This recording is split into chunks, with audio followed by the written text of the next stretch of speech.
Le laboratoire souterrain de Modane est une unité mixte de recherche entre le Centre national pour la recherche scientifique et l'Université de Grenoble-Alpes, situé à Modane, dans la vallée de la Maurienne. Le LSM comporte 2 sites distincts.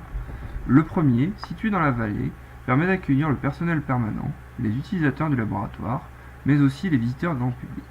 En effet, il dispose d'un espace de communication destiné à vulgariser la physique des particules et les recherches menées au LSM. Cet espace explique l'histoire de la physique, depuis la découverte de la radioactivité jusqu'au creusement du laboratoire en 1981.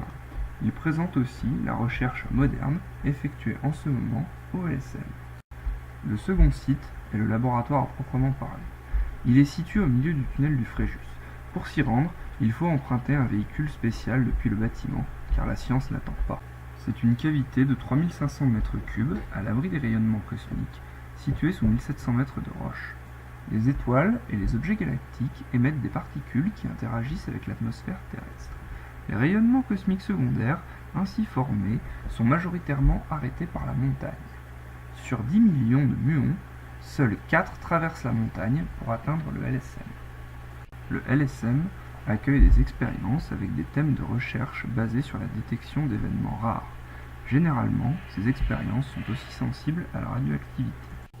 11 agents permanents, occupant des postes aux différents métiers de la recherche, travaillent au LSM.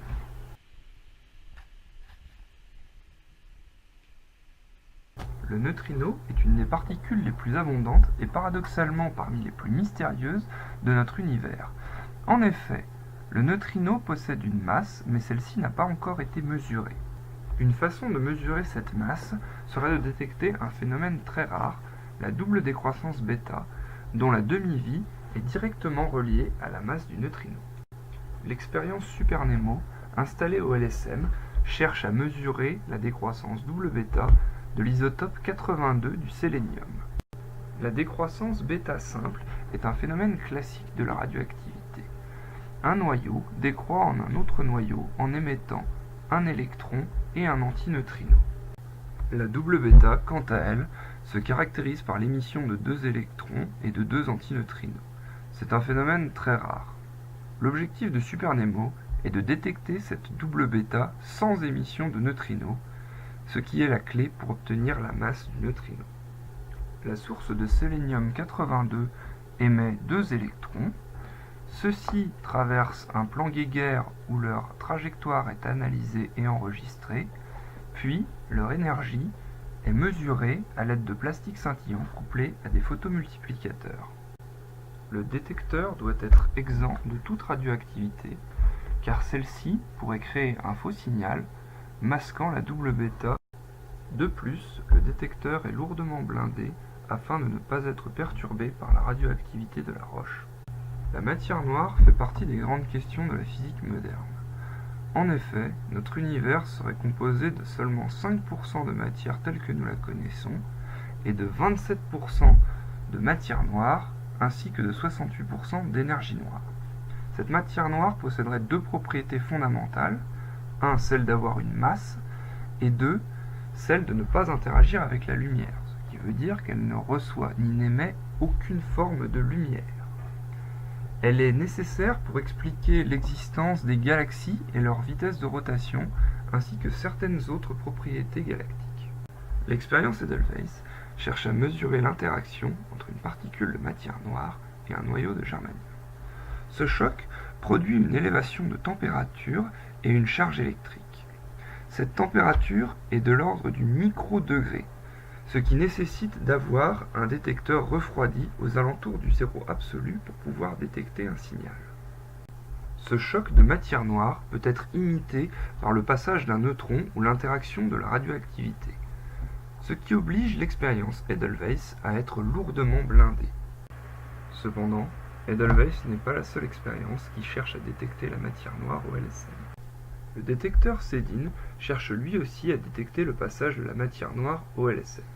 Cependant, le principe de détection est radicalement différent. Le choc de la matière noire est mesuré avec un gaz à température ambiante et c'est l'ionisation de ce gaz qui permet d'obtenir un signal.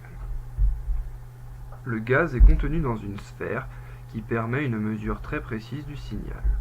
Cependant, les neutrons et la radioactivité pouvant créer un faux signal, l'expérience Sedin est lourdement blindée avec du plomb et du polyéthylène. Un troisième détecteur est sur la piste de la matière noire ou LSM. Il s'agit de MIMAC. Toutefois, son principe est un peu différent.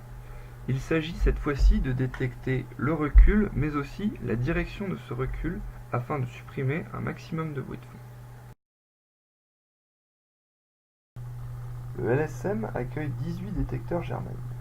Ils permettent de mesurer la radioactivité des échantillons. Le fait d'être placés dans un milieu souterrain leur permet d'être beaucoup plus performants qu'en surface où ils sont exposés au rayonnement cosmique. Les échantillons mesurés sont de différentes natures, allant des matériaux composant les expériences de physique des particules jusqu'à la glace de l'Antarctique. Les détecteurs sont refroidis à -196 degrés avec de l'azote liquide. Ils sont lourdement blindés afin de ne pas mesurer de radioactivité parasite. Le laboratoire souterrain de Modane accueille aussi des expériences de biologie, mesurant l'impact des rayonnements cosmiques sur les cellules, mais aussi sur l'évolution des bactéries.